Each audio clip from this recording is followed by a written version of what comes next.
नमस्ते जी, good evening everyone. This is Sonam Tiwari and you are watching me your YouTube channel ocean kids. क्या हालचाल भाई, कैसे हैं आप सभी? कैसी थी आप सभी की दिवाली? मस्ती की, बहुत सारे पटाखे जलाए, बहुत सारी मिठाइयाँ खाई, है ना? बहुत सारा एंजॉयमेंट किया होगा आप सभी ने। तो चलो, बहुत सारी छुट्टियां भी आप लोगों की हो गई हैं, तो आज से हम पढ़ाई को स्टार्ट करते हैं। आप लोग जानते हैं कि हम अब एवरी मंडे जीएस पढ़ते हैं, है ना? तो हमने एक टॉपिक स्टार्ट किया था हमारा फंडामेंटल राइट्स, मतलब कि आपके मौलिक अधिकार। आपके पास कौन कौन से मौलिक अधिकार हैं, है ना? हमने इनको स्टार्ट किया था, जिसकी 2 क्लास पहले ऑलरेडी हो चुकी हैं। जिन्होंने उस क्लास को नहीं देखा है, इस वीडियो के डिस्क्रिप्शन पे आपको उसका लिंक मिल जाएगा। आप उन दोनों क्लास को भी जरूर देखिएगा, ताकि आप जान सकें कि आपके पास कौन कौन से मौलिक अधिकार है ना? आर्टिकल 22 तक आर्टिकल 22 तक हमने इसकी पहले वाली क्लास में पढ़ा था। आज हम पढ़ने वाले हैं आर्टिकल 23। ठीक है? तो जितने भी लोग नए आज जुड़े हैं, तो मैं उनको बता दूं कि अब हम एवरी मंडे, कब कब, एवरी मंडे हम किसकी क्लासेस पढ़ते हैं? जीएस की क्लासेस पढ़ते हैं। हमने एक नया सब्जेक्ट स्टार्ट किया है। एवरी मंडे हम जीएस पढ़ते हैं, बाकी ट्यूसडे और फ्राइडे तो आप लोगों की इंग्लिश की क्लासेस होती हैं, है ना? तो रात 8 बजे आप इन क्लासेस से लाइव जुड़ सकते हैं।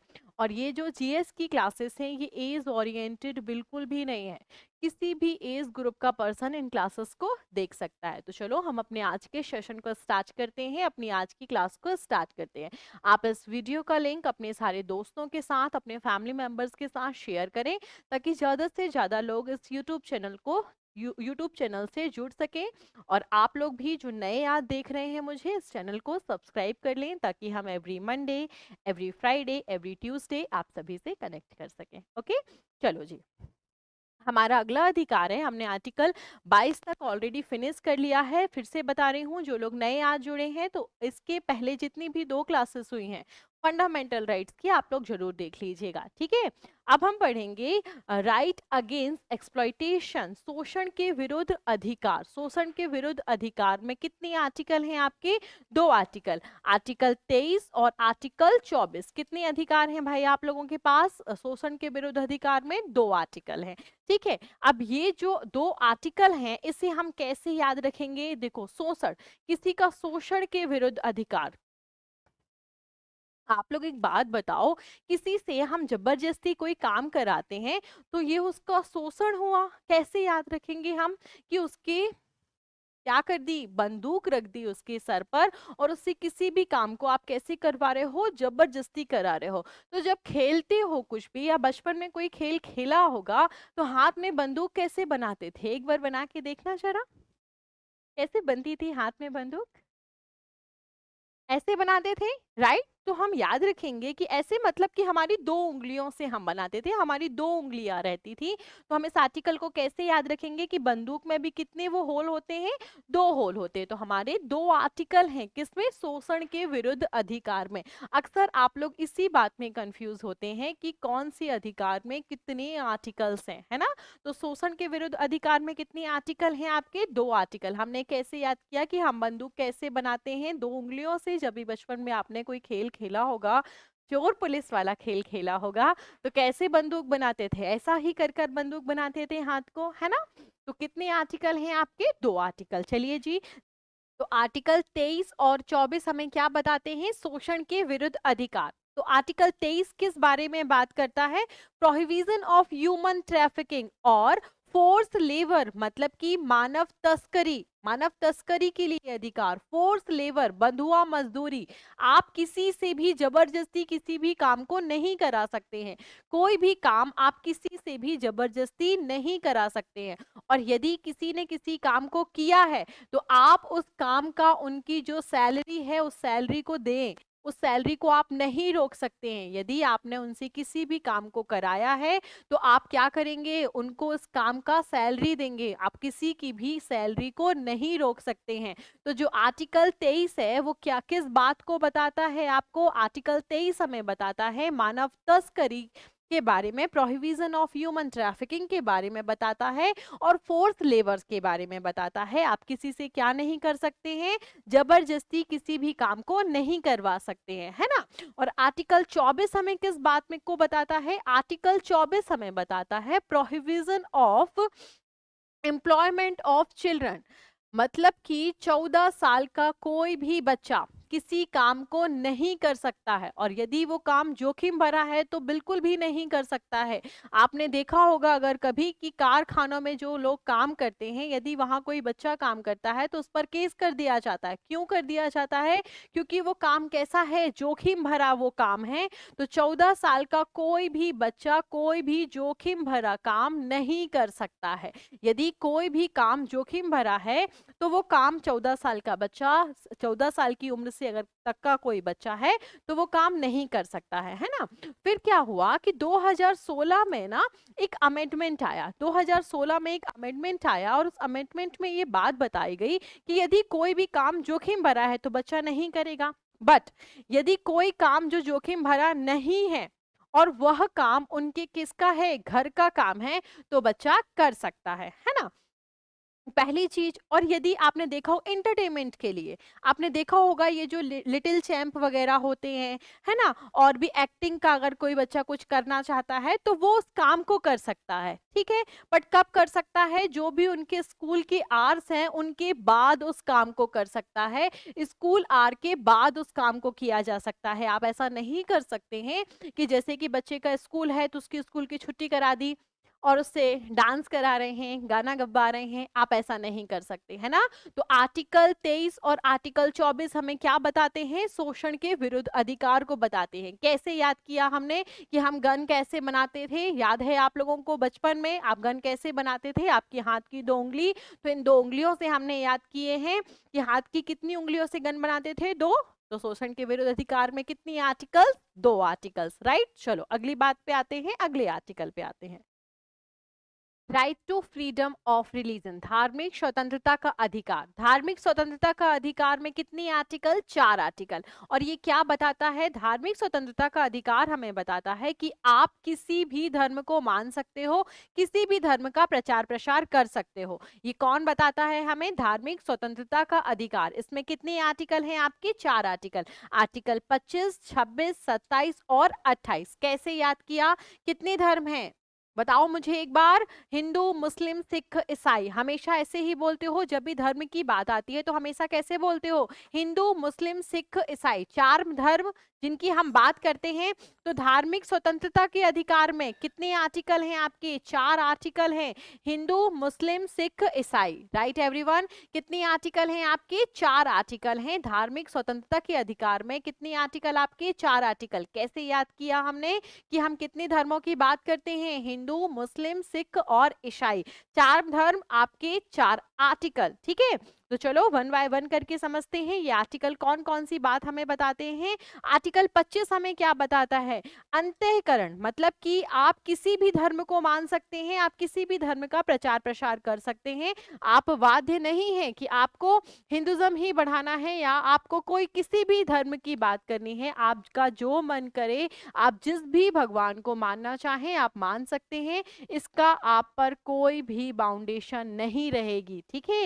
ये कौन बात करता है? आर्टिकल 25 हमें बताता है कि आप क्या कर सकते हो, किसी भी धर्म की प्रैक्टिस कर सकते हो, किसी भी धर्म को प्रोपिकेट कर सकते हो। आपने देखा होगा बहुत सारी बार ये जो सत्संग होते हैं, है ना, और भी प्रवचन होते हैं, देखा होगा टीवी में आते हैं, है ना, सत्संग और प्रवचन देखा होगा। अगर आपके घर में कोई भी ओल्ड एज होगा तो देखा होगा। तो वो क्या करते हैं? अपने धर्म का क्या कर रहे हैं? प्रचार प्रसार करने की आपके पास क्या है? स्वतंत्रता है। पर ये स्वतंत्रता कब तक है आपके पास? जब तक आपके प्रचार प्रसार करने से किसी को क्या नहीं हो रही? किसी की मोरालिटी को इफेक्ट नहीं हो रही, किसी की हेल्थ इफेक्ट नहीं हो रही, पब्लिक को ऑर्डर इफेक्ट नहीं हो रहा, या संविधान का कोई भी भाग इफेक्ट नहीं हो रहा, तब तक ही ये राइट आपके पास है। यदि आपके धर्म का प्रचार प्रसार करने से या फिर आपके प्रवचन से या फिर आपके सत्संग से ये बातें इफेक्ट होंगी, किसी की हेल्थ इफेक्ट हो रही है, पब्लिक को ऑर्डर को खतरा हो रहा है, या संविधान के किसी भी भाग को खतरा हो रहा है, तो आपसे आपका ये अधिकार छीन लिया जाएगा। आर्टिकल 25 हमें क्या बताता है कि आपके पास कौन सा अधिकार है? धार्मिक स्वतंत्रता का अधिकार है। आप क्या कर सकते हैं? अपने धर्म का प्रचार प्रसार कर सकते हैं, है ना। फिर बारी आती है आर्टिकल 26। आर्टिकल 26 हमें क्या बात बताता है? कि आप अगर चाहें तो मंदिर बना सकते हैं, आप अगर चाहें तो अगर कोई मुस्लिम है तो वो मस्जिद बना सकता है। आप क्या कर सकते हैं अपने धर्म के लिए, मतलब कि अपने रिलीजियस अफेयर को मैनेज कर सकते हैं। आप क्या-क्या कर सकते हैं, मंदिर बना सकते हैं, मस्जिद बना सकते हैं और कोई भी काम कर सकते हैं आप अपने धर्म से रिलेटेड। पर कब कर सकते हैं, जब किसी पब्लिक को ऑर्डर को उससे खतरा नहीं है, किसी की हेल्थ को, किसी की उससे खतरा नहीं है, तभी आप क्या कर सकते हैं, मंदिर मस्जिद बना सकते हैं, है ना। ये बात आपको कौन बताता है, आर्टिकल 26 आपको इस बात की पुष्टि करता है। और आर्टिकल 27 हमें क्या बात बताता है कि आप टैक्स नहीं लगा सकते हैं। क्या नहीं कर सकते हैं, टैक्स नहीं लगा सकते हैं।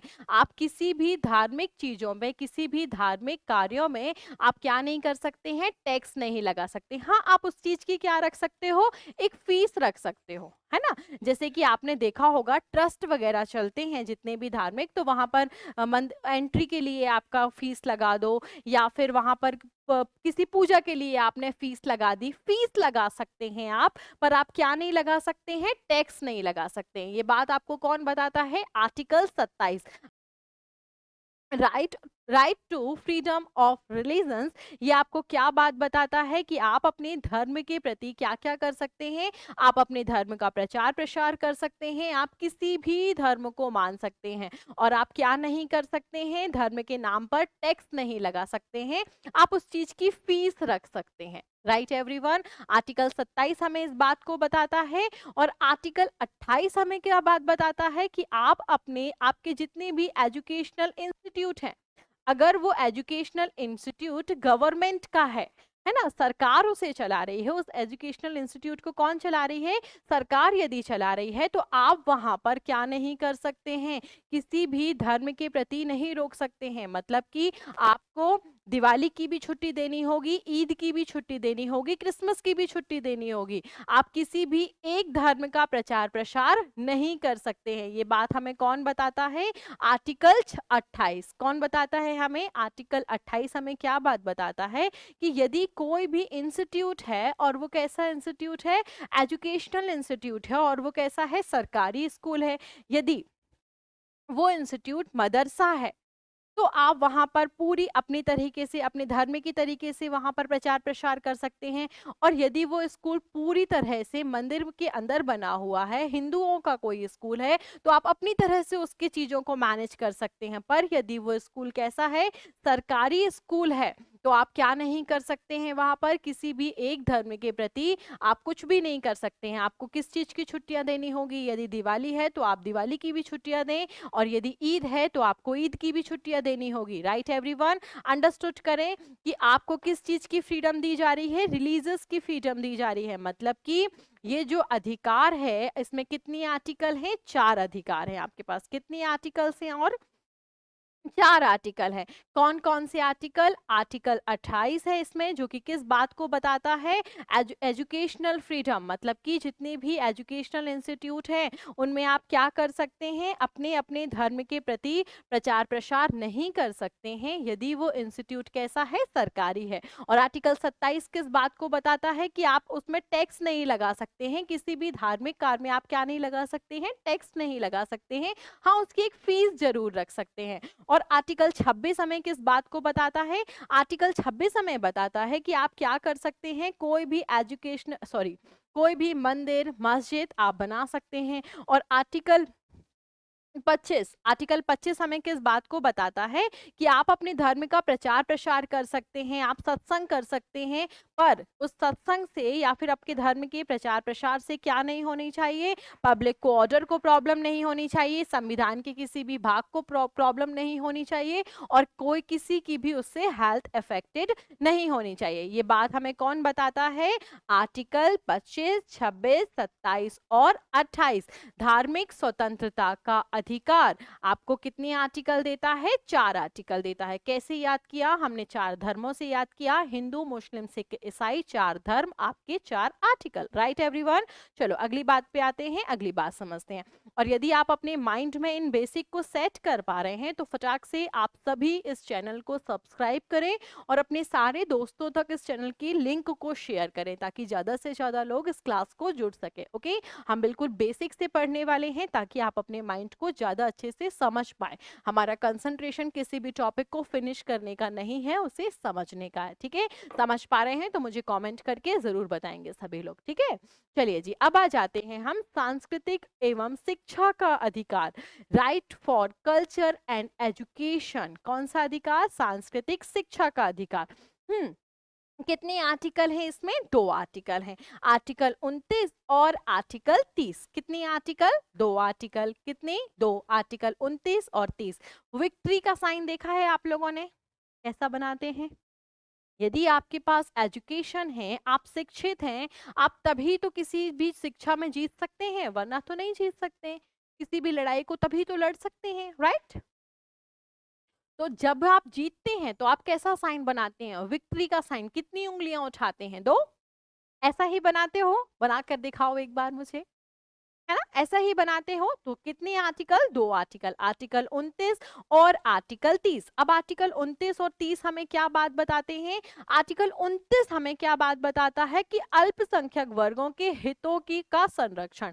अल्पसंख्यक वर्गों के हितों का संरक्षण मतलब कि ये जो अल्पसंख्यक लोग हैं ये क्या कर सकते हैं? अपने हिसाब से अपनी बोली, अपनी भाषा, अपना कल्चर, ये जैसे भी रहना चाहते हैं, जैसे भी इनका रहन सहन है, जो भी इनका कल्चर है, ये उसमें रह सकते हैं। इनको कभी भी कोई नहीं छेड़ सकता है। इस बात को हमें कौन बताता है? आर्टिकल 19, आर्टिकल 29 हमें किस बात को बताता है कि ये अल्पसंख्यक जो भी हैं ये क्या कर सकते हैं? अपनी बोली, मतलब कि ये जिस तरह से रहते हैं, इनका जो भी कल्चर है, ये उसमें ही रह सकते हैं, उसमें कोई भी छेड़खानी नहीं की जाएगी। इसको इनका अधिकार दिया गया है ना? और आर्टिकल 30, आर्टिकल 30 हमें क्या बात बताता है? आर्टिकल 30 हमें क्या बात बताता है कि ये जो अल्पसंख्यक है ना, ये अपने हिसाब से अपना स्कूल बना सकते हैं, अपने हिसाब से अपना कॉलेजेस बना सकते हैं, अपने हिसाब से उनमें रूल्स डाल सकते हैं, ये जैसे भी चाहें और अपने एजुकेशनल इंस्टीट्यूट को चला सकते हैं, है ना? और उसमें किसी का भी कोई भी रोक टोक नहीं होगी। पर यदि कभी भी सरकार को ऐसा लगता है कि कोई भी एजुकेशनल इंस्टीट्यूट में कोई भी चीज गलत की जा रही है या कोई भी बात गलत है तो सरकार उसमें क्या कर सकती है? इंटरफेयर कर सकती है। ठीक है जी। अल्पसंख्यक को क्या क्या मिला है इसमें? दोनों आर्टिकल किस बात को बताते हैं? अल्पसंख्यक वर्ग के बारे में बताते हैं कि वो क्या कर सकते हैं। आर्टिकल 29 और आर्टिकल 30 दोनों अल्पसंख्यक वर्गों की बात करते हैं, है ना? और क्या बताते हैं हमें कि ये क्या कर सकते हैं? अपने एजुकेशनल इंस्टीट्यूट अपने हिसाब से चला सकते हैं, अपने हिसाब से रूल कर सकते हैं। और क्या बताते हैं? इनका जो भी कल्चर है, इनका जैसा भी रहन सहन है, जैसी भी बोली भाषा है, ये उसके अकॉर्डिंग ही क्या कर सकते हैं? रह सकते हैं। उस बात को कोई भी नहीं छेड़ेगा, है ना? अंडरस्टूड कर पा रहे हैं आप सभी एवरीवन? ग्रेट। अब इसके बाद आते हैं हम आर्टिकल 21, राइट टू प्रॉपर्टी, जिसे अब लीगल राइट बना दिया गया है। हमने इसकी चर्चा करी है स्टार्टिंग में, है ना? आप लोग देखिएगा। फिर उसके बाद हमारा सबसे आखिरी आर्टिकल, संवैधानिक उपचारों का अधिकार। ये जो आर्टिकल है ये हमें कौन सी बात बताता है?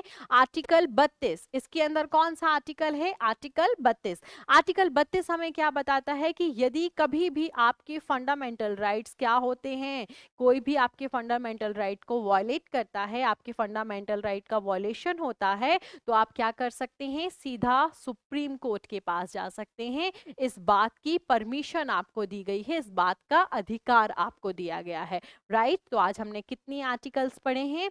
हमने कहाँ से आर्टिकल्स स्टार्ट किए हैं? आज हमने पढ़े हैं शोषण के विरुद्ध अधिकार, राइट एवरीवन? आर्टिकल 23 से आर्टिकल 23 से आर्टिकल 32 तक हमने फिनिश कर लिए हैं, मतलब कि आज हमारे फंडामेंटल राइट कंप्लीट होते हैं। ठीक है, अब नेक्स्ट मंडे हम किसी नए जीएस के टॉपिक को पढ़ेंगे जो आपके लिए बहुत यूजफुल होगा, बेनिफिशियल होगा। तो जिन्होंने भी इसके पहले की वीडियो को नहीं देखा है, फंडामेंटल राइट का आज हमने तीसरे पार्ट को फिनिश किया है, तो पहला और दूसरा पार्ट आपको इस वीडियो के डिस्क्रिप्शन में मिल जाएगा, आप उस पार्ट को भी जरूर देखिएगा, ताकि आपके बेसिक से आपके माइंड को एकदम क्लियर रहे कि आपके पास आपके मौलिक अधिकार कौन कौन से हैं और कब कब आप उनको यूज कर सकते हो और किन परिस्थितियों में आप उनको यूज नहीं कर सकते हैं। ठीक है जी, तो मुझे सभी लोग कमेंट करके बताएंगे कि क्लास आपको कैसी लगी, और इस क्लास को अगर आपको अच्छी लगती है तो इस क्लास के लिंक को आप सभी अपने फ्रेंड्स के साथ, फैमिली मेंबर्स के साथ शेयर करेंगे। ओके, तो अब हम कल मिलेंगे, जिन्हें भी इंग्लिश पढ़ना है ट्यूसडे को और फ्राइडे को। बाकी जो जीएस वाले हैं उनसे हम कब मिलेंगे, अब अगले मंडे को। तो bye bye everyone, good night, see you soon.